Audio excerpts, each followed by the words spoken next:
Big heads up, this is probably going to be the shortest episode of Gemology, well, so far and probably in the future. This episode is fiction within fiction. There's basically no continuity to the rest of the show. And it's full of references and tropes that are gonna completely go over my head. A lot of them come from anime. Not only do I not really watch anime, but I refuse to watch shows like Dragon Ball, One Piece, Naruto. I've tried watching them, zero interest. Not a rabbit hole I'm willing to go down. Steven Bomb! Whoa! This isn't relevant to this episode, but maybe the only time I get to talk about it. Back when Steven Universe was airing, they had this really fucking stupid release schedule called Steven Bombs, where they'd released 5 to 10 episodes at a time, and then the show would go on hiatus for months on end. This show was not suited for that kind of release schedule, and I remember being really pissed off when I'd have to wait multiple months between releases. It's not a problem now because the show's over. We have all of the episodes now. What did you do today? Tell me what you think I did. Garnet has this interesting rule that the writers follow where she doesn't ask questions. When she needs to ask a question, she'll say something like this. Instead of saying, "What do you think I did?" she says, "Tell me what you think I did." There's a couple reasons for this. One is that it puts her in a place of authority where she can always give orders but never needs to ask questions, and the other relates to a later episode, which I'll wait to talk about. 2 title cards. Neat. Top of the morning to you, Garnet. I'm gonna try to guess some of the references, and I'm probably gonna get them wrong. This looks like Slippy from Star Fox, but it could be any frog character. Also shares Pearl's voice actress. Yeah! I'm not gonna call them Hoppy and Hopper because I'm gonna get confused, but this rabbit shares Amethyst's voice actress. Wow, Garnet, I can tell you've been training. Your power levels are hopping high. The whole power level thing is poking fun at how a lot of media, especially anime, especially Dragon Ball, turns character strengths into quantifiable video game points for seemingly no reason. Steven Universe makes it a point to not have anything like this. Outside of a video game context, levels don't really mean anything. Maybe a magic power amulet, or a flying power carpet, or maybe an enchanted power onion. This onion has a face and a weird shape. I'm not sure if it's supposed to be a reference or something. These hills with faces are a reference to Mario 3 and Mario games that came after that, where the mountains on the world map have eyes.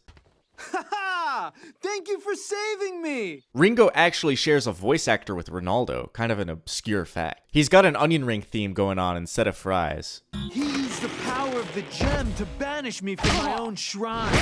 If Steven's telling the story, I don't think he's got it through his head that all of the gems that they've encountered used to be, like, sentient people. To him, gems are still these vague, magical, mystical artifacts that can just do whatever. Oh fuck, it's me! Also, this Foxman shares a voice actor with Lars. If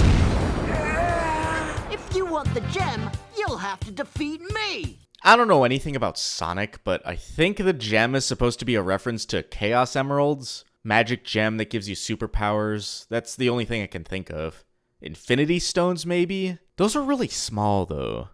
Training under the waterfall has to be a reference to something, and I don't know what. The problem with references is that you can have a trope that's been done in a bunch of different media, and this show could be referencing literally any of those media that came before it. There's also a point where a trope becomes so prevalent that it stands on its own, like the cute small character that's actually a badass fighter. Think Ruby or Toph from Avatar. Nobody really knows what media did it first, and nobody really cares. It just stands on its own, and it's no longer a reference at that point. Okay, the one and only continuity thing I can point out in this episode is that Ringo appears in this shot when he wasn't in the previous shot. 7,000, 8,000, 10,000! Fuck you, you skipped the 9,000 on purpose. You're doing an anime parody episode and you don't throw in an actual over 9,000 in there? I'm like mad now.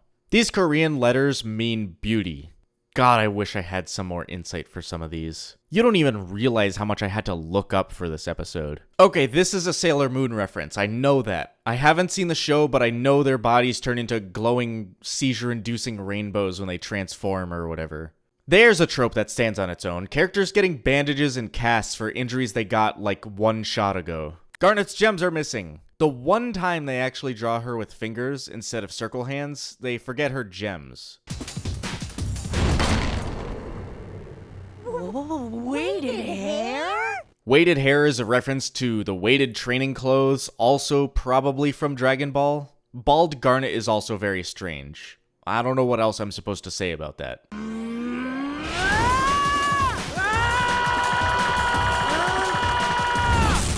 Dragon Ball Super Saiyan reference, that one's obvious. And so, Garnet used the gem to return the Foxman to his original form. And as for Ringo, he stayed trapped in the Ringo zone. This was Zach Callison's normal voice when this was recorded. He's been doing the high-pitched kid voice for Steven for a really long time. It's fine for now, but it gets really grating as the show goes on. Of all the voice actors in the show, I think he has the most bad line reads because of this. We'll get to that in a few seasons. And that's what you did today! Yeah, that's pretty much what happened. Really? No. So, this episode is entirely filler. It's an homage to 80s and 90s anime that I never watched, so almost everything in this one goes over my head. I'm sure other people love this one, and I'm sure the people who made this episode loved working on it. But this is definitely one that I skip on rewatches. It's not important to the story, it doesn't foreshadow or tie into any other episodes. This episode could realistically be placed anywhere in the series, and nothing would really change. I feel bad that I didn't have a lot of insight for this episode. Next one will be back to normal. And if you want to see new videos a week before they premiere on YouTube, you can subscribe to my Patreon for just a couple bucks. The link is in the description, as always. Shoutouts to my Journeyman patrons, Anri Wickers, Bananas Are Violet, Boomblorp, Gage M, Cinderant, Scala LD, and the Tamara. Also shoutouts to these apprentice patrons. Next episode, it's Watermelon season with Watermelon Stevens.